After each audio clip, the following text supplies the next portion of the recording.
네, 검찰이 18대 대선 당시 박근혜 후보의 선거운동을 불법 지원한 이른바 십자군 알바단, 줄여서 10알단의 재수사에 나섰습니다. 국정원과의 연관 관계를 보여주는 정황을 확보했기 때문인데요.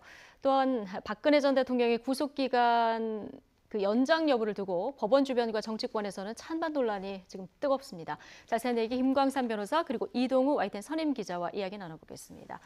안녕하십니까? 네, 안녕하세요. 네, 안녕하십니까? 네, 박근혜 전 대통령에 대한 구속 연장 여부 이번 주에 결정이 되는데요. 지금 검찰 측과 변호인 측의 논리가 팽팽하게 맞서는 그런 상황입니다.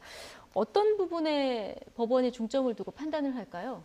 일단 제일 중요한 부분은요. 일단 검찰서 주장하는 부분에 좀 초점을 맞출 가능성이 크다고 봐요. 예. 그리고 일반적으로 어떤 구속 기간의 연장은 사실 구속 기간이 6개월이지 않습니까? 근데 6개월의 의미는 물론 인권 보장의 측면에서 6개월로 정해놓은 게 있는데 예. 다른 사건이 없고 그 사건만 있을 때 그건 당연히 6개월 되면 그 네. 법 규정에 의해서 이제 석방하는 게 맞아요. 그런데 박근혜 전 대통령은 좀 다르죠. 그래서 첫 번째는 아마 지금 재판부에서 제일 고려할 사항은 안종범 전 수석이랄지 정우성 전 비서관을 비롯해가지고 차은택 씨가 지금 구속기간이 다 연장이 됐잖아요. 예. 근데 그 범죄 사실이 박근혜 전 대통령의 재판받는 게 일부에 불과하단 말이에요. 예. 그럼에도 불구하고 그 사람들은 다 구속기간을 연장을 시켰단 말이에요. 근데 다른 지금 혐의를 갖고 있는 사람들이 다 구속기간 그렇죠, 연장이 그렇죠. 그러면 일단 첫 번째는 때문에. 형평성에 있던 문제가 있어요. 그다음에 두 번째 불구속 재판을 했을 때 과연 박근혜 전 대통령이 재판에 계속 성실하게 출석할 것이냐, 이제 그렇지 않을 가능성이 상당히 많느냐, 많지 않느냐, 이제 그 부분을 좀 심리를 할 것으로 보이고요. 근데 세 번째는 이제 제일 중요한 부분 중에 하나라고 볼 수 있는데. 박근혜 전 대통령과 관련된 증인들이 대부분이 박근혜 전 대통령 밑에 있던 사람들이고 관련된 사람들 아니겠어요? 네. 그러면 그런 사람들이 만약에 박근혜 전 대통령이 석방이 되고 나면 같이 자유롭게 만날 수 있는 그런 여건이 형성된단 말이에요. 그러면 재판 자체가 광이 공정하게 될 수 있을 것인가? 이제 그런 여러 가지 부분을 심리할 것이라고 저는 보고 있는데 일반적으로요.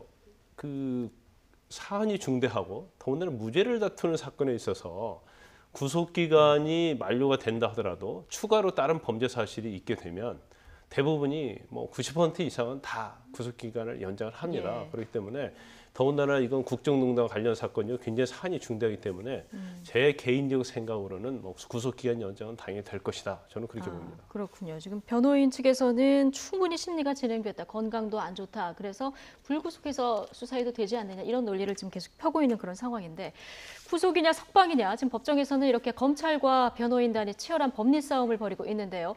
정치권에서도 공방이 벌어지고 있습니다. 정치권에서 어떤 목소리가 나오고 있는지 들어보시죠. 일주일에 3-4번 재판이 진행되는 것이 과연 정말 우리가 말하고 있는 것과 같은 것인가? 이거는 인권의 유린입니다.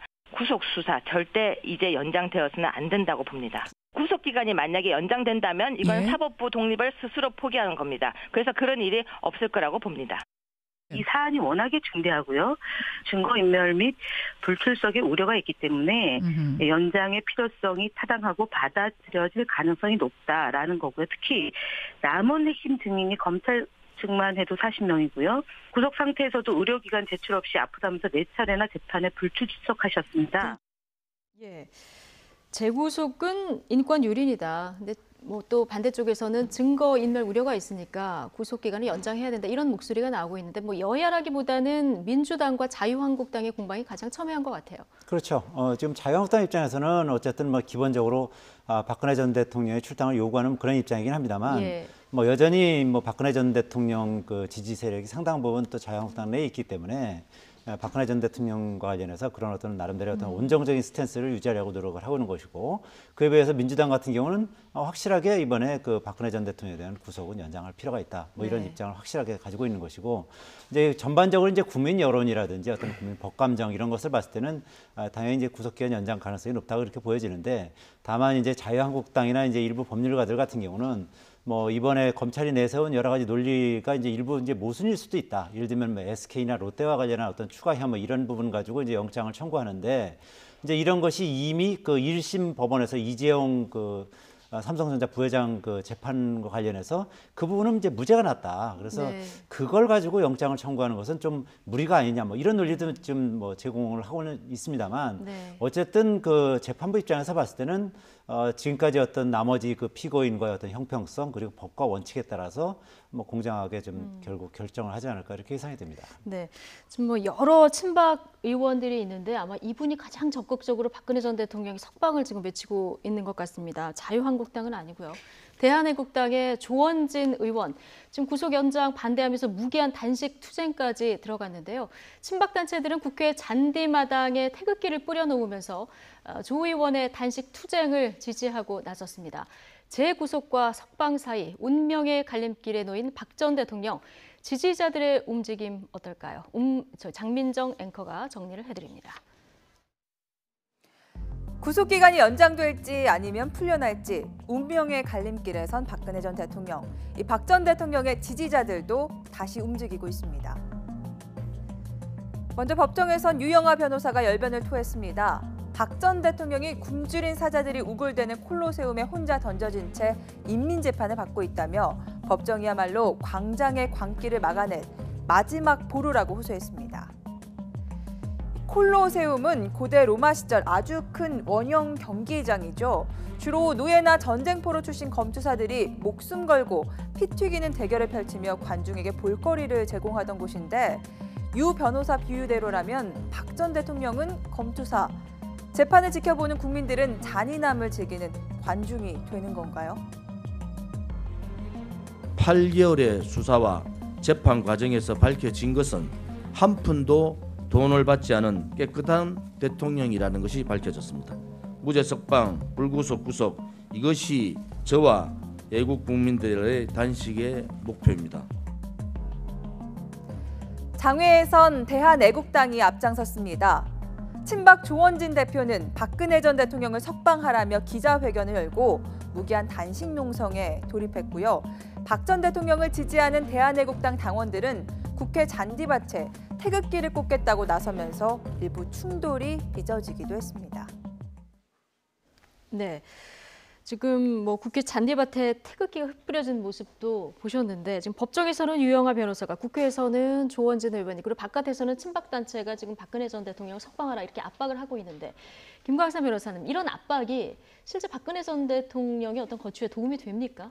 저는 별로 도움이 되지 않는다고 네. 봐요. 지금 사실 그 어떤 친박단체나 아니면 대한애국당 같은 경우에는 석방 자체를 굉장히 무죄와 좀 동일시하는 경향이 좀 있는 것 같습니다. 그래서 일단 석방이 되면 이건 법원서 무죄를 선고하기 위해서 석방한다는 그런 이미지를 굉장히 부각시키고, 박근혜 전 대통령이 아까 그 조원진 대한애국당 대표인가요? 예. 조원진 의원이 아까 얘기한 것처럼 8개월 동안 수사를 통해서 재판을 통해서 돈을 한 푼도 받지 않았다는 것이 입증이 됐다, 이제 이렇게 얘기를 하고 있지 않습니까? 예. 그런데 사실 그건 이제 사실과 좀 다른 면이 있죠. 왜냐하면 수사를 통해서는 여러 가지 범죄가 있다는 것이 증명이 됐고, 현재 재판 자체는 그럼 수사를 통해서 증명된 것이 맞느냐 맞지 않느냐 하는 재판을 하고 있기 때문에 재판 결과를 지켜봐야 하는데, 아마 친박단체에서 이제 상징성의 의미를 굉장히 크게 부여하는 것 같아요. 그래서 석방이 되고 안 되고는 엄청난 차이가 있다고 이제 보고 있지만, 이제 저런 행동들은 사실은 재판부에 그렇게 영향을 미치지 않을 거라고 봐요. 왜냐하면 오히려 저런 행동을 하게 되면, 만약에 박근혜 전 대통령 석방을 하면 결국 또 친박단체에 둘러싸여서 재판에 어떤 참여하는 것도 자기 의지대로 안 될 수 있고, 그렇다 보면 이제 재판이 뭐 1년, 2년, 3년 길어질 수 있는 그런 상황이 올 수 있기 때문에, 이제 저런 부분이 오히려 박 전 대통령이 어떤 석방을 하는 데 있어서는 촉매제가 될 가능성은 거의 없다, 저는 그렇게 봅니다. 그리고 조원진 의원이 좀 착각하고 있는 것은, 뭐 박근혜 전 대통령의 어떤 재판 과정에서 직접 돈을 받은 것은 좀 나오지 않았다 하더라도, 뭐 제3자 뇌물수수라든지 아니면 이재용 삼성전자 부회장의 1심 재판을 봤을 때는 재판장이 분명히 이 최순실 씨와 박근혜 전 대통령의 이 경제적 공동체 자체를 뭐 논할 이유도 없다고 할 정도로 이제 밀접한 관계였었고, 뭐 그 부분에 있어서 그래서 결국 뇌물 공여 혐의를 인정했던 거 아니겠습니까? 이제 그렇기 때문에 그런 논리를 적용한다면 박근혜 전 대통령이 직접 받은 것과 관계없이 어쨌든 박근혜 전 대통령의 혐의 부분도 상당히 인정될 가능성이 높기 때문에, 그것을 지금 이제 조원진 의원 입장에서 이제 그렇게 주장을 할 수 있습니다만, 법률적인 관점에서 봤을 때는 그 부분은 좀 어폐가 있다, 이렇게 지적할 수 있을 것 같습니다. 유영하 변호사는 법정에서 굶주린 사자가 우글대는 콜로세움 경기장에 박근혜 전 대통령이 혼자서 피 흘리며 있다, 이런 얘기를 했는데, 이 얘기는 뭐 친박의 뭐 여러 의원들이라든가 박근혜 전 대통령 지지하는 분들, 이번 국정농단 재판을 이런 시각으로 보고 있다, 이렇게 볼 수 있을까요? 그렇죠. 어떻게 보면 이제 그 박근혜 전 대통령 지지자들과 그리고 이제 뭐 유영하 변호사라든지 뭐 조원진 의원 이런 분들 같은 경우는 이제 박근혜 전 대통령이 어쨌든 상당히 어떤 정치적 희생양이 되고 있다. 뭐 이런 억울하게 지금 재판을 받고 있다. 뭐 그런 부분을 지금 강조하려고 하는 것 같아요. 그렇지만 어쨌든 대한민국 사법체계 내에서 지금 재판을 받고 있는 것이고 뭐 이 박근혜 전 대통령 그 변호인단이 또 요구하는 그런 어떤 증거라든지 뭐 주장이라든지 이런 부분에 대해서도 재판부가 상당 부분 받아들여 가면서 지금 재판을 하고 있는 것이거든요. 그래서 상당 기간 지금 지연되고 있는 거 아니겠습니까? 그래서 이런 주장을 하는 데 있어서는 어떤 국민적인 어떤 설득력을 얻는 데 있어서는 조금 좀 아무래도 부족한 측면이 있지 않을까. 좀 전에 이제 장민정 앵커도 지적했지만 마치 그 콜로세움에 그 박근혜 전 대통령이 뭐 검투사 역할을 하고 있고 마치 국민들은 그 잔인하게 박근혜 전 대통령을 뭐 어떻게 처단을 해야 된다는 그런 비유를 지금 하고 있는 것이거든요. 유영하 변호사의 어떤 비유라는 것이.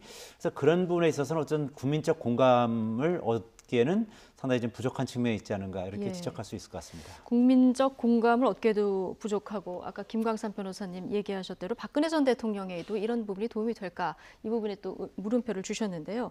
내일부터는 또 이재용 삼성 부회장의 항소심이 시작되지 않습니까? 이에 앞서서 박근혜 정부가 삼성 경영권 승계 과정에 적극적으로 개입한 정황이 담긴 문건이 하나 공개가 됐거든요. 이 문건을 보면 뭐 왕세자 이런 표현도 등장을 합니다. 이게 이제 청와대 캐비닛 문건에서 이제 발견된 겁니다. 지난 7월에 발견된 거거든요. 아마 이 문건이 지난번 이재용 부회장 재판 때 아마 제출이 됐을 겁니다. 그래서 그런데 이게 2014년도에 민정수석실에서 작성한 문건으로 돼 있거든요. 거기에는 이건희 회장을 왕으로 그리고 이재용 부회장을 이제 세자로 이렇게 비유를 하면서 지금이 삼성의 이제 골든 타임이다. 그래서 근데 그때 당시가 이건희 회장이 쓰러진 다음에 2달 후거든요. 그렇다고 한다면 이건희 회장이 왕이 살아 있을 때 세자가 자리를 잡을 수 있도록 도와줘야 한다. 이건 뭐 아주 구체적인 얘기 아니겠어요. 더군다나 구조조정과 관련돼서 그런 게 또 구체적으로 나와요. 그래서 구조조정을 해서 이재용 부회장이 실세가 될 수 있도록 해서 치적으로 돼야 한다.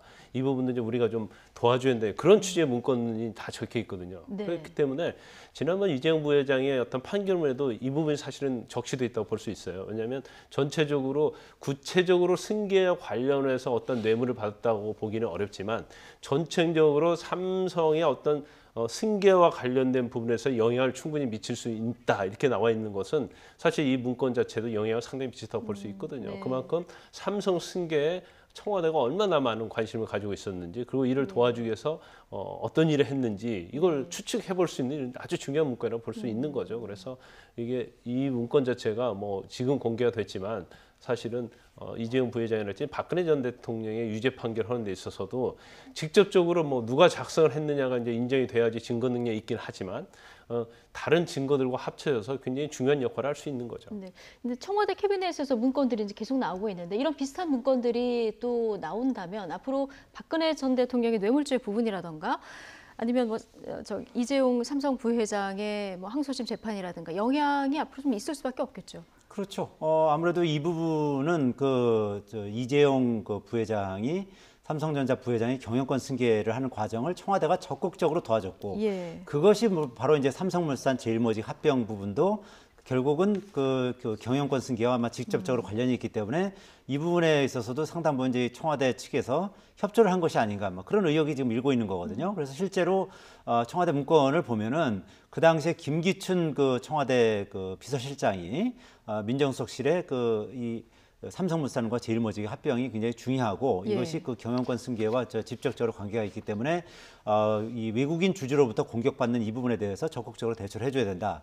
그리고 삼성 경영권 승계는 이제 국가 경제와도 아주 직결되어 있는 문제다. 이런 식으로 강조를 하고 있거든요. 그래서 결국은 그 여러 가지 결국 국민연금으로 하여금 삼성물산 제일모직 합병에 찬성하도록 그렇게 유도한다든지 뭐 이런 여러 가지가 결국은 다 연관돼 있는 사안이라고 볼 수 있는 것이거든요. 그래서 결국은 이런 어떤 여러 가지 문건이라든지 어떤 정황 증거 이런 것이 박근혜 전 대통령의 어떤 뇌물수수 혐의를 입증하는 데 있어서 상당히 중요한 어떤 그런 단초를 제공할 수 있는 뭐 그런 부분인 것 같습니다. 조윤선 장관은 지금 집행유예 선고받고 풀려나 있고 지금 항소심 진행 중인데 어제 조윤선 전 장관의 재판은 아니고요. 박근혜 전 대통령 어제 재판에서 이런 진술이 나왔어요. 조 전 장관이 이제 문학의 블랙리스트를 지시한 정황이 있는 듯한 이런 진술이 나온 거죠. 네, 일단 뭐 신은미 씨 책과 관련해서도 얘기가 예. 좀 나오고요. 그래서 이게 문제가 있으니까 재미교포, 예. 그렇죠. 문제부에 이게 우수 선정돼서 선정되지 않도록 하라 이런 얘기했을 뿐 아니라, 근데 제일 중요한 것은 그런 부분이죠. 지금 강모 행정관이 와서 증언을 했는데 본인은 이제 업무수첩이 2014년 9월 23일자 업무수첩이에요. 예. 거기 보면 조윤석 수석 지시라고 이렇게 딱 써 있습니다. 정무수석인 조윤선 장관 수석의 지시라고 써 있으면서 문재인 단식의 피켓팅 시위를 독려해라. 네. 그래서 이걸 자살 방조, 죽음의 정치 이렇게 써 있거든요. 그러면 지금 표현이 굉장히 그렇죠. 무시무시하네요. 아주 무시무시하죠. 그런데 네.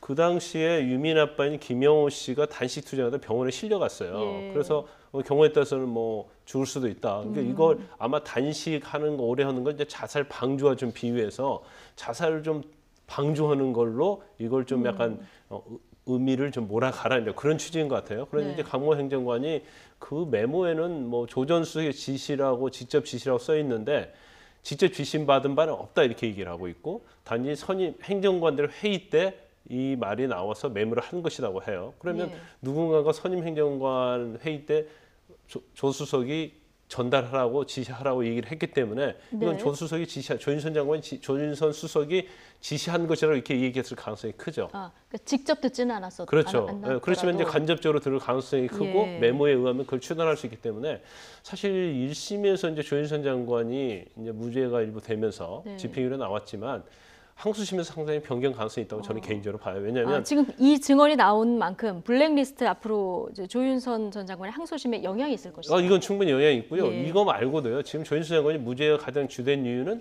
직접 지시한 것이 증거가 나타나지 않았거든요. 그렇지만 여러 가지 통로에서 보고를 받은 것은 랄지 네. 거기에 관여한 건 나타났지만 직접 지시를 하지 않았다는 이유가 주된 무죄 사유였거든요. 근데 만약에 직접 지시했다는 내용이 항소심에 나온다고 하면 무죄가 유죄로 변경될 가능성도 상당히 있고, 그렇다고 한다면 다시 재구속될 가능성도 있다 이렇게 볼 수 있는 거죠. 그렇군요. 자, 지금까지 얘기는 박근혜 전 대통령 재임 기간의 얘기였고요. 이 시계를 좀 돌려서 2012년 대통령 선거 있기 직전으로 좀 돌아가 보겠습니다. 2012년 대선을 엿새 앞두고 박근혜 당시 이제 후보를 위한 불법 선거운동 조직 일면 그 시발단이라는 이 조직이 나와서 깜짝 놀라지 않았습니까? 그렇죠. 그런데 지금 이 수사가 그때는 유야무야 됐었는데 이게 검찰과 국정원이 다시 지금 재수사에 들어갔는데 이건 왜 그런 겁니까? 그 당시에 이제 십자군 알바단이라는 예. 이제 줄여서 십알단인데 예. 이제 그 십자군 알바단을 이제 주도한 게 이제 윤정훈 목사라고 있습니다. 네. 근데 그 당시에 이제 이 윤정훈 목사가 처음에는 마치 이것이 이제 국정원과 이제 연관돼 있는 것처럼 그렇게 얘기를 하다가 결국 그 결정적으로 이거는 이제 국정원이나 아니면 그 당시 이제 박근혜 캠프와는 전혀 관계가 없다. 뭐 다 자기 자발적으로 한 것이다. 네. 이런 식으로 이제 그 어떻게 보면 이제 이 꼬리 자르기를 한 것이죠. 그래서 근데 그때 박근혜 후보를 도우라고 했다 국정원이 이런 통화 녹취가 공개됐는데도 부인을 한 거였어요. 그렇죠. 그리고 이제 검찰 수사에서도 그 부분까지 예. 그 윗선까지 이제 이 연결고리는 결국 잡지는 못했습니다. 그래서 결국 그 윤정훈 목사만 결국 이제 그 선거법 위반 혐의로 예. 집행유예형을 받긴 했는데 이제 문제는 그 당시 이제 국정원이라든지 아니면 박근혜 선거 캠프와의 어떤 연관성 이런 부분에 대해서 수사가 이제 부실했던 것이죠. 네. 그래서 이 부분에 대해서 다시 한번 수사를 해봐야겠다. 그리고 이제 그런 자금 추적 관계라든지 이런 부분에 대해서 좀 재수사를 해야겠다는 것이 지금 이제 검찰과 국정원의 이제 생각이기 때문에 이 재수사에 따라서는 이게 뭐 국정원의 어떤 연관성 그리고 국정원이 얼마나 뭐 자금을 지원했는지 그리고 박근혜 선거 캠프에서는 얼마나 이 부분에 대해서 이제 관여를 했는지 이런 부분까지 이제 좀 조사가 이루어질 것으로 이렇게 네, 추측이 그러니까 됩니다. 윤정훈 목사 발언을 좀 비디오 파일로 저희가 보면요. 그러니까 대선 직전에는 사무실 비용을 지원해준 사람이 국정원과 연결돼 있고 국정원에서 박근혜 후보를 도우라고 했다 이렇게 얘기를 했었는데 녹취가 공개된 후에 말을 바꾸거든요. 아까 얘기를 했듯이 제 비즈니스 파트너가 국정일보, 국정방송을 운영하는 총재다. 그러다 보니까 초창한 게 잘 몰랐다. 그래서 저는 그렇게 알아들어서 얘기했던 거다. 이렇게 얘기했는데 누가 봐도 좀 어설프지 않습니까? 이런 진술이 받아들여진 것도 좀 의아하긴 합니다. 그 당시 이제 그때가 2012년 12월 13일이거든요. 그러니까 대선 직전이단 말이에요. 예. 그래서 선관위에서 이제 적발을 합니다. 그러니까 영등포에 있는 모 오피스텔에서 PC를 여러 대 두고 이제 선거운동하고 그다음에 여론 조작을 한다는 이제 그런 제보를 받고 가봤는데 결국 윤주원 목사가 이걸 만든 건데 십자군 알바단이 이제 시발단이라고 하는데 이게 정식 명칭이 아니에요. 그것은 이제 나는 꼼수다라는 곳에서 이건 십자군이라는 것은 이제 기독교 관련 있잖아요. 기독교와 관련해서 아르바이트를 고용해서 불법 선거운동을 한다 해서 이제 십자군 알바단이라 이렇게 이름이 명칭이. 이름을 팟캐스트 방송에서 그렇죠. 이제 명칭을 그런데 한 그 당시에 거죠. 이제 본인이 이게 어떤 국정원이나 그런 데서 지원받은 게 아니고 스스로 우리가 자발적인 선거운동을 했다. 그래서 선거법 위반으로 윤주원 목사가 당시에 처벌을 받았어요. 그러니까 국정원과 연계성 그런 것이 완전히 단절이 됐죠. 수사를 하면서. 그런데 지금 새로 나온 것들이 그 당시에 국정원과 여러 차례 통화를 한 사실이 나타났고요. 정체불명의 돈이 이 바로 시발단에 돈이 들어갔다는 거죠. 그런데 이 정체불명이 어디 돈이냐? 이것은 국정원에서 온 것이냐? 아니면 국정원이 대기업이나 그런 데에서 압력을 가해서 이 돈이 입금되면서 이 돈 가지고 시발단을 운영하고 사무실을 운영한 것이 아니냐? 이 부분을 수사하겠다는 거예요. 그래서 지난번에 윤정은 목사에서 수사할 때 사실은 그게 제일 중요한 부분이었거든요. 그렇지만 그런 수사는 이루어지지 않았고 단지 윤정은 목사 개인만 처벌하는 걸로 그냥 끝나버렸거든요. 그렇기 때문에 이번에 이제 본격적으로 그 당시에 수사가 워낙 미진했기 때문에 국정원 관련된 수사를 하는 마당에 있어서 같이 수사를 하겠다는 취지죠. 그럼 만약에 재수사가 이루어져서 당시 이 조직이 국정원으로부터 돈을 받은 사실이 드러난다. 이렇게 되면 이게 뭐 댓글하고는 또 차원이 다른 문제 아니겠습니까? 그럼 어떻게 되는 겁니까? 아무래도 이제 그렇게 되면 이제 국정원이 어느 정도 개입했는지, 그리고 박근혜 그 대선 캠프가 얼마나 거기에 이제 영향력을 행사했는지 이런 부분에 따라서는 이제 수사의 파장이 굉장히 커질 수가 있는 것이죠. 어떻게 보면 이제 박근혜 당시 그 대통령 당선이 어떻게 보면 이거는 뭐 무효가 돼야 되는 거 아니냐, 뭐 이런 그 여론이 일 가능성도 있는 것이죠. 이제 물론 이제 그것이 뭐 그 대통령 선거에 뭐 이거를 당락을 좌우할 정도로 영향을 미쳤는지, 그 당시 어쨌든 108만 표 차이로 이제 당락이 갈렸기 때문에 그런 부분은 이제 봐야 되겠습니다만, 어쨌든 그 이 윤정은 목사의 그 시발단이 하는 일이 결국 국정원의 어떤 돈을 받아서 또는 박근혜 그 선거 캠프의 어떤 지시를 받아서 한 것이라는 부분이 수사 결과로 드러난다면 뭐 어쨌든 정치적으로는 뭐 상당히 파장이 있을 수밖에 없는 뭐 그런 상황인 것 같습니다. 그렇죠. 자, 추선희 어버이연합 전 사무총장 어제 세 번째 소환돼서 조사를 받았는데 이분은 MB 정부 또 박근혜 정부까지 연관이 돼 있는 분입니다. 박근혜 정부 당시 화이트리스트 의혹을 받고 있는데 어제 추선희 전 총장이 검찰에 출석했는데 당시 발언을 한번 들어보시죠. 저는 원세훈 씨 알지도 못하고 저희는 이 시민단체이지 순수한 시민단체이지 뭐 저희가 뭐 이 국정원이고 청와대 누구 이런 거 하나도 없어요. 중소기업들 30군데가 모여서 자기네 돈을 벌어서 후원을 해준다고 얘기했고 그 처음에는 통장으로 돈이 들어왔고 그러다 다음서부터 이 전달 이제 서울로 올라온다 그래갖고 죽전식에서 만나갖고 이제 전달도 받았지만 지금 또 당당하게 얘기할 수 있어요. 중소기업 사람들이 어르신들이 열심히 하고 노인복지에 우리가 고생을 하고 있으니까 후원을 해준다고 해서 저희는 후원받은 거밖에 없어요. 중소기업 김 사장으로 알고 있었는데 국정원인지는 몰랐다. 결과적으로 우리 어버이연합도 지금 피해자다 이런 얘기를 지금 하고 있는 거예요. 근데 사실 뭐 지금 뭐 그 국정원 적폐청산 TF팀에서 한 문건 여러 가지 보면 어버이연합을 비롯해서 여러 보수단체 이제 자금이 흘러나간 정황이 있는데 그 자금의 출처가 과연 국정원서 특수활동비 명목으로 그걸 가지고 주는 거냐, 그렇지 않으면 이제 대기업을 통해서 돈을 준 것이냐. 이제 그런데 사실 SK랄지 이제 대기업 한 두세 개 정도 대기업에서는 돈을 준 걸로 와서 또 인정을 했어요. 그러면 돈을 주게 된 경위가 결국은 국정원과 연결이 다 돼 있거든요. 그러니까 뭐 사실 대기업 차원에서 보수단체의 어떤 뭐 시위하라랄지 관제 데모하라고 돈을 줄 이유는 없는 거 아니겠어요? 그것은 결국 국정원의 압력에서 돈을 줄 수밖에 없다는 것이고, 그런데 그러한 증거들이 대기업 임원에서 또 나와서 검찰에 와서 또 이 얘기를 다 했거든요. 그렇기 때문에 지금 아까 그 어버이연합 그 대표가 얘기한 것 중에 중요한 부분 중에 하나가 중소기업으로부터 받았다고 얘기를 하잖아요. 처음에는 뭐 계좌를 통해서 받았다고 해요. 그건 제가 볼 때는 상당히 적법한 후원금일 가능성이 크겠죠. 근데 그 다음에서는 만나서 받았다고 얘기를 했거든요. 예. 그럼 만나서 받았다는 것은 현금으로 받았다는 거 아니겠어요? 예. 현금으로 받을 이유가 있겠습니까? 그게 정말 정당한 돈이라고 한다면. 그리고 이제 어버이연합이 이제 보수단체랄지 일반 시민단체의 경우는 돈을 받으면 그 돈을 준 사람에게 기부금 영수증이랄지 이제 그런 걸 끊어주게 돼 있거든요. 그런데 현금으로 받아서 만약 그걸 처리하지 않았다고 한다면 이 돈의 출처가 과연 어디냐? 그리고 그 당시에 어떠한 관제 대모랄지 이러한 성격 자체가 사실은 MB 정부에서 국정원에서 어떤 제한 문건과 관련된 그런 시기 아니겠습니까? 그게 굉장히 일치가 된다는 거죠. 그래서 그런 부분을 이제 검찰에서 수사를 해서 명명백백하게 이제 밝혀야겠죠. 예, 그런데 검찰이 명명백백하게 밝혀야 될 내용이 너무 많아가지고 맞습니다. 정말 수사하는 검찰도 굉장히 힘들 것 같다는 생각은 드는데 오늘은 또 국정원 제한 문건 관련 수사가 이제 어제부터 계속 되고 있는데요. 이상돈 의원이 검찰에 출석을 하거든요. 이상돈 의원은 이 제안 문건에 왜 올라 있는 겁니까? 그러니까 그 이명박 정부 시절에 예. 상당히 이제 보수 인사로 분류돼 있는 그 중앙대 당시 교수 아니었겠습니까? 네. 그런데 상당히 그 이명박 정부에 대해서 이제 비판적인 시각을 유지하면서 여러 가지 어떤 날카로운 이제 비난을 하게 되니까 오히려 이제 그 좌파 성향의 인사다라고 하면서 이제 상당히 이제 사이버상에서 이제 공격을 이제 대상 인물로 예. 이제 지적을 했던 거죠. 블랙리스트에 오른 것이죠. 그러니까 이상동 교수가 당시에. 4대강 반대하다가. 그렇죠. 예. 4대강에 대해서 상당히 아주 신랄한 어떤 비난의 글도 많이 올렸고 예. 뭐 방송이라든지 이런 데서도 상당히 그에 대해서 이제 부정적인 의견을 이제 필요로 하다 보니까 네. 이명박 정부 입장에서 봤을 때는 이 사람은 요주의 인물이다. 그리고 이제 뭐 이 어떤 뭐 우파의 그 지금까지는 우파 색깔을 띄었지만 알고 보면 뭐 빨간색 사람이다. 뭐 이런 네. 식으로 이제 뭐 사이버상에서 특히 어떤 뭐 매도를 한다든지 아니면 그런 식으로 이제 비난을 해서 어떻게 보면 이제 상당한 스트레스를 주면서 이제 퇴출시키려고까지 하는 뭐 그런 노력을 기울였던 것이죠. 예. 그래서 오늘 이제 오후에 이제 조사를 받을 예정인데 이제 피해자 조사를 받게 되는 것이죠. 이상돈 피해자 의원. 조사를 그렇습니다. 받게 이제 국민의당 되는 지금 거죠. 비례대표 의원인데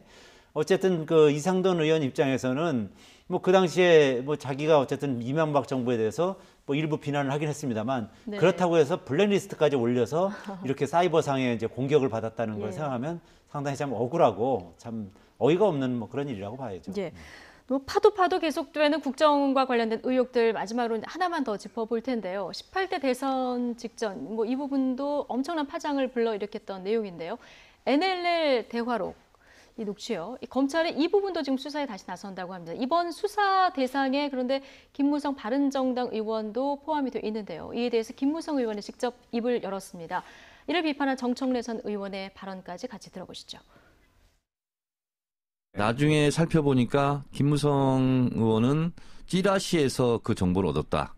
그래서 무혐의 처분을 받았는데 네. 결과적으로는 대통령 기록관에 그것이 없었고 국정원에만 있었던 거 아니겠습니까? 예, 그러면 예. 그 소스는 국정원으로부터 흘러나왔다 하는 것이 또 역으로 증명된 꼴이 돼버렸죠. 그런 민감한 것을 국정원장 단독 플레이다 저는 그렇게 보지 않습니다. 저는 그 당시 검찰 수사에 적극 임했고 검찰 조사에 그래서 검찰에 제가 출두해서 다 진술했고 그 결과 무혐의 처분을 받았습니다. 그런데 그걸 다시 또 그것을 재론하는 것에 대해서는 도저히 이해할 수 없고 그리고 정치 보복으로 생각을 합니다. 네.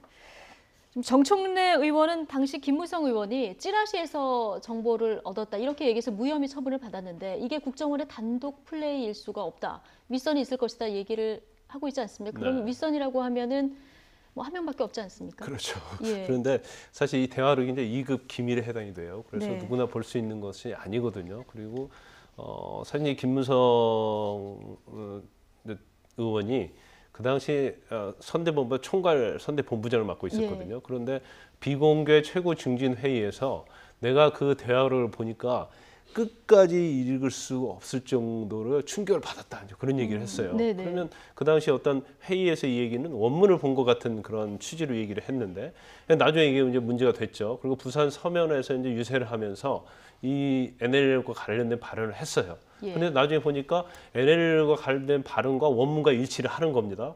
그래서 이게 문제가 돼서 이제 검찰 수사를 했었는데 이제 이 검찰에서는 김무성 의원이 당시에 나는 원문을 본 게 아니고 남북 정상회의 대화록과 관련된 종합 문건, 그러니까 정리한 문건을 나는 본 것이다. 이제 그걸 아마 정청래 의원이 전 의원이 찌라시라고 이렇게 표현을 한 것 같아요. 그러니까 원문이 아니고 그걸 모아놓은 정리해서는 문건을 봤다 해서 결국 검찰에서 처벌받지 않은 거죠. 그걸 이제 지적한 것이고, 그런데 지금 조사를 해야 한다는 이유가 사실은 그 당시에 그 NLL 그 대화록 파문이 엄청났지 않습니까? 그 선거에도 엄청난 영향을 미쳤다고 볼 수밖에 없는 건데, 그 당시에 민주당에서 그 부분에 대해서 엄청난 반발을 했고, 지난 전전 그 노무현 전 대통령 추도식에 있어서 노무현 전 대통령의 아들이 또 그 부분에 대해서 또 김무성 의원이 거기 참석했을 때도 그걸 또 지적을 했단 말이에요. 그러니까 거기에 대한 엄청난 어떤 트라우마랄지 어떤 아픔이 있는 거예요. 그래서 제대로 수사가 안 되고 무혐의한 거에 대해서는 굉장히 검찰의 수사가 잘못되고 정권의 입맞춤하는 그런 수사가 됐다고 보는 거죠. 그래서 이제 실체 진실을 밝혀야 한다. 그런 취지인 것 같습니다. 김무성 의원은 노무현 전 대통령 640만 달러 뇌물수수 사건, 그리고 뭐 NLL 포기 논란 사건 다 동일하게 수사를 해라, 이렇게 얘기를 하는데 정치 보복하지 말아라, 이런 얘기로 들리기도 합니다. 그렇죠. 이제 아까 분명히 이제 본인은 정치 보복으로 이제 그런 단장한다고 얘기하는 거 아니겠습니까? 그러니까 본인이 만약에 그 NLL 그 대화록 녹취 그 관련해서 만약에 이제 수사를 받게 되면 나뿐만 아니라 640만 달러 그 노무현 전 대통령 그 일가족 부분에 대해서도 수사를 하다가 그 당시 이제 노무현 전 대통령 서거로 인해서 사실 그 당시에 이 부분은 그냥 유야무야 됐으니까 이 부분에 대해서도 이제 수사를 하자. 어떻게 보면 이제 물타기 전략을 쓰는 것이죠. 이제 그 부분을 통해서 본인이 만약에 NLL 관련해서 수사를 받게 되면 뭐 이것도 역시 뭐 강력하게 좀 수사를 해야 된다는 뭐 그런 입장을 좀 내세우고 있는 것인데, 어쨌든 두 개는 이제 별개의 사건이긴 합니다만 김무성 의원 입장에서는 이미 한번 수사를 받았던 것인데 다시 또 조사를 받게 되면 이 부분에 대해서는 분명히 이제 정치 탄압이다, 이렇게 이제 앞으로 이제 강력하게 주장할 것이라는 것을 이제 좀 확실하게 이제 밝히는 뭐 그런 자리였던 것이죠. 네, NLL 대화록 공개로 수사선상에 오른 김무성 의원도 그렇고 박근혜 전 대통령의 지금 거취 문제도 그렇고 보수 어느 때보다 지금 굉장히 복잡한 상황인데, 이런 상황에서 홍준표 자유한국당 대표 지금 보수 통합을 어느 때보다 지금 강력하게 추진하려는 그런 움직임을 보이고 있는데 좀 쉽지는 않아 보여요. 일단 바른정당 전당대회가 11월 13일 있지 않습니까? 그래서 자유한국당 입장에서 이제 전당대회를 하게 되면 사실은 바른정당의 어떤 구성이, 집행부 구성이 완성되는 거 아니겠어요? 그러면 그 당시에 다시 통합을 하려고 하면 지금은 이제 임시 집행부라고 볼 수 있는 거 아니겠습니까? 그래서 통합파가 또 상당히 존재하고 있기 때문에 전당대회를 해서 바른정당이 고착화 되기 전에 그 전에 빨리 합당을 해야 한다고 마음은 굉장히 급한 것 같아요. 그렇지만 정당이라는 게 그렇게 또 갈 수 없는 거잖아요. 그러면 결과적으로 지금 유승민 의원이랄지 자강파들은 바른정당 우리는 계속 가야 한다. 그리고 통합에 지금 명분이 없다. 이제 그런 얘기를 하고 있고, 또 유승민 의원과 김무성 의원이 만났지만 결국 굉장히 서로 시각차만 보이고 헤어지지 않습니까? 그럼 바른정당에 지금 전당대회에 출마해서 지금으로 보면 유승민 의원이 뭐 전당대회에서 당선될 가능성이 크단 말이에요. 그러면 결국 바른정당에 대해서 자유한국당이 본인들이 의도한 대로 가지 못할 가능성이 크다고 보거든요. 그렇다고 한다면 빨리 통합파와 또 다시 회동을 하겠. 지난번 삼선운동 막걸리 회동했지 않습니까? 한번 다시 회동을 하겠다는 거죠. 그래서 전당대회 전에 아무튼 통합을 하는 방향으로 지금 가려고 굉장히 힘을 쓰고 있지만 뭐 지금 쉽지 않아 보입니다. 그렇죠. 지금 홍준표 대표 말씀하신 대로 바른정당 전당대회를 하기 전에 통합을 해야 된다, 이런 목소리를 지금 내고 있는 상황이고요. 오늘 뭐 당대당 통합 제안을 할 것이다, 이런 얘기도 나왔었는데 같은 당 그 자유한국당 의원에서 비슷한 목소리들이 나오고 있습니다. 어떤 얘기들이 나왔는지 들어보시죠. 바른정당 전당대회를 하게 되면 고착화가 됩니다. 바른정당 전당대회를 하기 전에 우리가 보수대 통합을 이루는 것이 국민들이 요구하는 것이다. 그렇게 오늘 아침에 통합 과정에서 네 탓, 내 탓이 아닌 또 통합 과정에서 요구나 전제 조건이 있어서는 안 됩니다.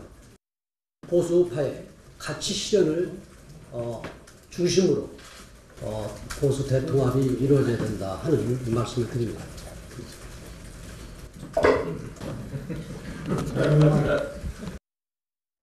네, 오늘 훌륭한 말씀하셨습니다. 홍준표 대표 웃음으로 마무리가 됐는데 바른정당 전당대회가 11월 13일입니다. 지금 한 달 정도밖에 안 남았는데 이게 보수 통합, 더군다나 당대당 통합 이게 현실적으로 가능할까요?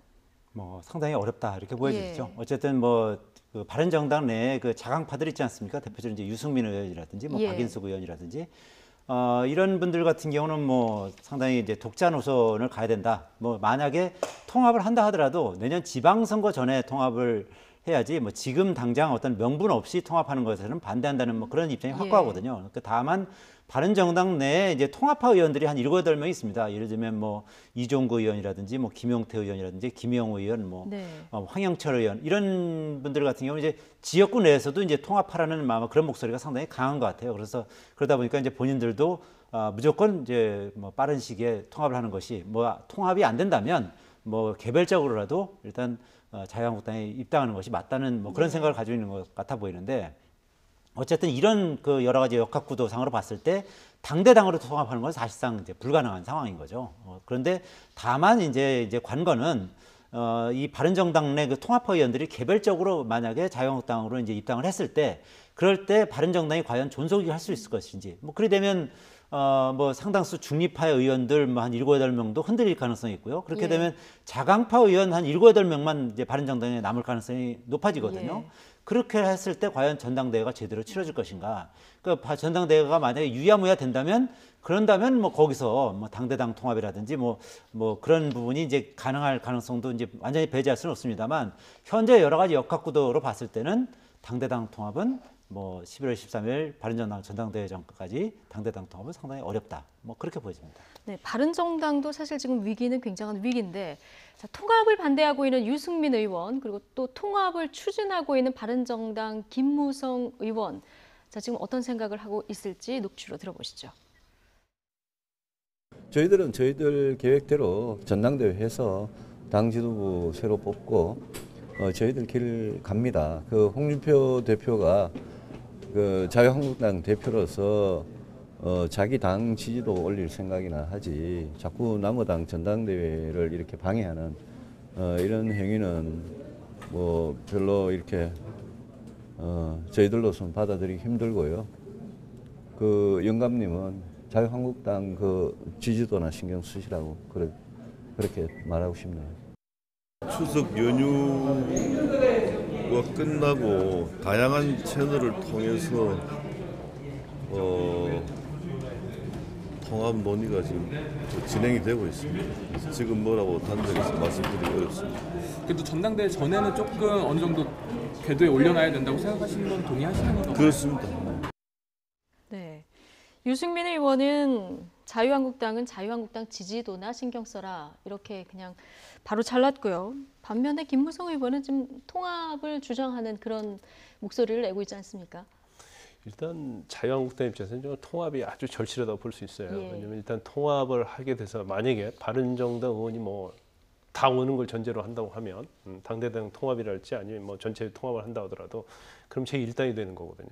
그럼 적어도 국회 20대 국회 하반기에 있어서는 이제 주도권을 줄 수가 있어요. 그리고 여러 가지 정책이랄지 입법에서 영향을 미칠 수 있기 때문에 이 부분이 굉장히 절실하고 그다음에 이제 지금 여론 지지도에 보면 뭐 자유한국당이 한 20% 정도 그리고 바른정당이 한 5% 나오는데 합당을 하게 되면 이게 뭐 산술적으로 25%지만 경우에 따라서 이제 보수가 굉장히 이 결집을 할 수 있는 계기가 되거든요. 그러면 저는 개인적으로 볼 때는 통합을 하게 되면 30% 이상 갈 가능성은 상당히 크다고 보거든요. 그렇기 때문에 자유한국당 입장에서는 그러니까 통합을 한 그 당에 대한 정당 지지도가 30% 이상 갈 것이다. 그렇죠. 보수의 어떤 분열된 보수가 어느 정도 결집할 가능성이 크다고 보거든요. 그러면 적어도 통합을 해서 30% 이상이 된다고 한다면 지금 통합이 안 된 상태에서 내년에 지방선거를 보면 사실은 희망이 별로 없거든요. 그렇지만 적어도 당대당이 될 건 통합을 해서 30% 이상의 지지도를 얻으면 내년에 지방선거는 사실은 할 만한 게임이 되는 거거든요. 그렇기 때문에 지방선거 얼마 남지 않은 상황에서 어떻게든지 통합을 하고 싶은 게 이제 자유한국당의 입장이라고 볼 수 있는 거죠. 그렇지만 지금 바른정당에 있어서 자강파하고는 전혀 생각하는 것이 전혀 다르기 때문에 이걸 마음대로 과연 할 수 있는가 이제 그게 의문이고 이제 제일 중요한 것은 제가 볼 때는 바른정당의 전당대회인 11월 13일이 굉장히 중요하다. 그래서 전당대회가 정말 제대로 치러지느냐 아니면 통합을 하겠다는 바른정당의 통합파 입장에서는 전당대회가 제대로 치르지 않기를 바랄 수도 있거든요. 이거 어디까지 추측입니다만 그러면 과연 전당대회가 정상적으로 치러지지 않았을 때 이건 굉장히 정치의 어떤 변형이랄지 정말 상상할 수 없는 그런 일이 또 일어날 수도 있거든요. 그래서 11월 13일이 어떤 보수의 통합, 그러니까 제대로 전당대회가 치러지냐 치러지지 않느냐가 보수의 어떤 통합과 관련돼서는 굉장히 기점, 변곡점이 될 수 있다. 저는 그렇게 봅니다. 네, 명분과 현실 사이에서 바른정당 의원들 또 어떤 선택을 할지 지켜봐야 될 것 같고요. 어제 안철수 국민의당 대표와 유승민 의원이 만났는데 연대에 대한 질문이 당연히 기자들이 했겠죠. 유승민 의원, 원칙과 가치가 맞다면 협력할 준비가 언제든지 돼 있다. 이렇게 얘기를 했거든요. 자유한국당과의 연대와는 좀 다른 그런 발언이에요. 그 유승민 의원 입장에서는 어차피 예. 자기가 지금 이제 전당대회 이제 출마를 선언하는 거 아니겠습니까? 그 상황에서 바른정당의 주도권을 본인이 쥐고 있고 그렇다면은 자유한국당과의 통합보다는 국민의당과의 어떤 연대를 통해서 내년 지방선거에서 활로를 모색하겠다. 그런 생각이 상당히 강하거든요. 그래서 예. 국민의당과의 연대에 대해서 좀 더 적극적으로 지금 의사를 피력하고 있는 것이죠. 그러니까 상당수 통합파 의원들은 자유한국당과의 통합을 생각하고 있지만 이 유승민 의원은 그 의원들과는 생각이 완전히 다른 것이죠. 네. 그렇기 때문에 국민의당과 어떤 상당히 어떤 여러 가지 정치적 모색을 같이 해보려고 노력하는 것이고 실제로 어제 그 내년 모임에서도 지방선거 그렇죠. 수도권, 내년 지방선거에서도 수도권에서 걸까요? 상당히 이제 국민의당과 연대를 해서 예. 나름대로의 어떤 그 지방선거에서 뭐 성과를 내보겠다는 뭐 그런 예. 생각을 가지고 있거든요. 그래서 예를 들면 뭐 국회의원에서 지금 국회의원에서 소선거구제를 중대선거구제로 바꾸자는 데 있어서도 생각이 같거든요. 네. 그러니까 유승민 의원과 안철수 대표가 생각이 같고 그리고 내년 그 지방선거에서도 결선 투표제를 한번 도입해보자. 그러니까 네. 50% 이상의 지지를 얻지 못하는 그런 그 광역단체장 같은 경우는 다시 그 결선 투표를 해서 50% 이상 그 1, 2위 간에 이제 결선 투표를 하는 거겠죠. 이제 그런 제도를 도입해보자. 이런데 생각이 좀 상당 부분 일치하고 있거든요. 그래서 어쨌든 어제의 어떤 그 회동을 계기로 해서 향후 유승민 의원과 안철수 대표 간의 어떤 나름대로 어떤 정책 연대라든지 선거 연대라든지 이런 부분의 어떤 이 공론화 작업이 상당 부분 진행될 가능성은 있어 보입니다. 예. 자, 마지막으로 이 얘기 조금 해보겠습니다. 홍준표 대표, 문재인 정부가 정치 사찰에 나섰다 이런 지금 공세를 펴고 있는 상황 아니겠습니까? 어제 문재인 대통령 제1야당 대표 의혹인 만큼 정성을 다해서 설명하라 이렇게 지시까지 내렸는데 검경군이 다 적극 반박에 나선 그런 상황이에요. 근데 그 지금 홍준표 대표가 말하는 이제 통신 조회라는 의미를 좀 잘 봐야 돼요. 네. 그러니까 통신을 어떻게 보니까 사찰의 의미를 볼 수 있는 건데 첫 번째가 제일 중요한 건 감청입니다. 예. 감청은 법원의 영장을 받아서 그 사람들께 서로 나눈 대화를 본다랄지 SNS 주고받는 문자를 다 실시간으로 들여다보는 게 감청이거든요. 예. 아니면 이제 이후에 또 볼 수 있게 하는 방법도 있고요. 그다음에 두 번째가 통화 내역 조회예요. 그러니까 네. A라는 사람이 누구와 통화를 했는지 그리고 몇 분 동안 통화했는지. 근데 통화 내역에는 통화 내용은 나오지 않습니다. 근데 이것도 사실 통화 내역 조회 자체도 사찰이라고 볼 수 있는 거죠. 그런데 지금 홍준표 대표 얘기하는 건데 6번 중에서 4번은 박근혜 전 대통령 때 있었던 거고 2번이 이제 문재인 정부에 들어서 있는 거잖아요. 근데 네. 통신 조회 자체는요. 지금 육군이나 검찰에서 얘기하고 있는 게 뭐냐면 육군 같은 경우는 이제 비리가 있는 사단장을 수사를 한단 말이에요. 그럼 그 사단장하고 이제 수사를 하기 위해서는 통화 내역을 보죠. 예. 그런데 어느 사람과 통화를 했는데 그게 누구인가 나타나지 않아요. 저장을 해놓지 않으면. 네. 그러면 그 사람이 누구인가만 알아보는 거예요.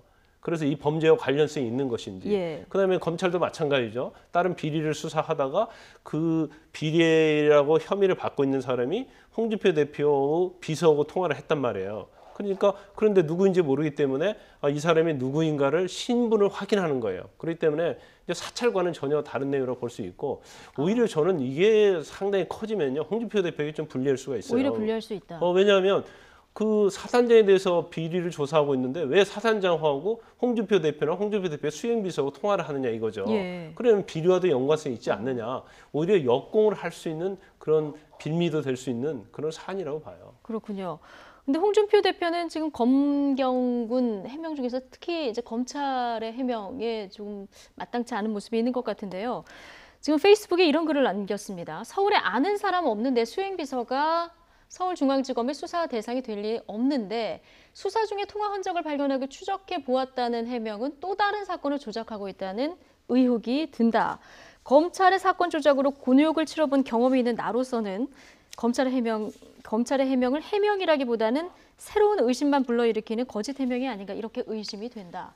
이렇게 긴 글을 남겼거든요. 제가 볼 때는 홍준표 대표가 저 통신조회를 왜 하는지 다 알고 있을 거예요. 예. 그런데 결국 뭐 처음에는 이럴 수 있죠. 그러니까 통신조회 자체의 의미를 모르면 아니 내 통신 조회를 하면서 통화 내역까지 확인한 거 아니야? 이제 그런 생각을 할 수 있어요. 그래서 저는 처음에 문제 제기는 당연히 제기할 수 있다고 봅니다. 그런데 그 검찰이나 군에서 한 통신 조회가 무엇인지 그 실질적인 내용을 알게 되면 이것은 이제 사찰과 전혀 관련이 없다는 거죠. 그러니까 통화한 사람 중에서 너무나 불특정이고 누구인지 모르는 사람에 대해서 그 사람의 신분을 확인하는 거기 때문에 수행비서라는 신분을 확인해봤자 뭐 하겠습니까? 그렇기 때문에 저 부분은 이제 그런 내용으로 나오니까 거기에 대응하는 것이 아닌가 이렇게 볼 수 있는 거죠. 그러니까 여기서 이제 확실히 알아야 건 이제 통신 자료 조회하고 통신 사실 확인하고는 이제 확연히 다른 거거든요. 지금 이제 홍준표 대표의 비서가 이제 당했다는 게 통신 자료 조회인 거고, 이거는 지금 이제 김 변호사님 말씀하신 것처럼 뭐 그야말로 뭐 이게 누구랑 통화했는지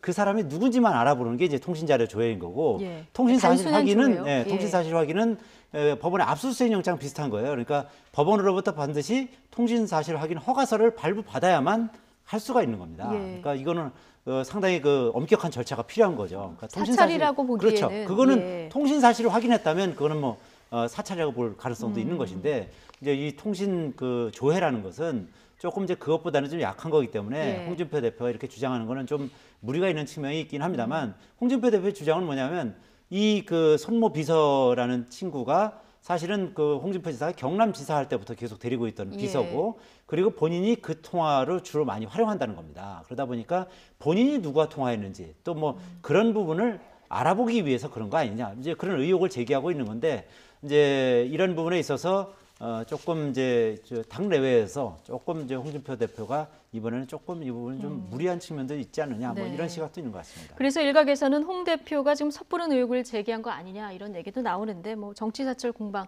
쉽게 끝날 것 같지는 않네요.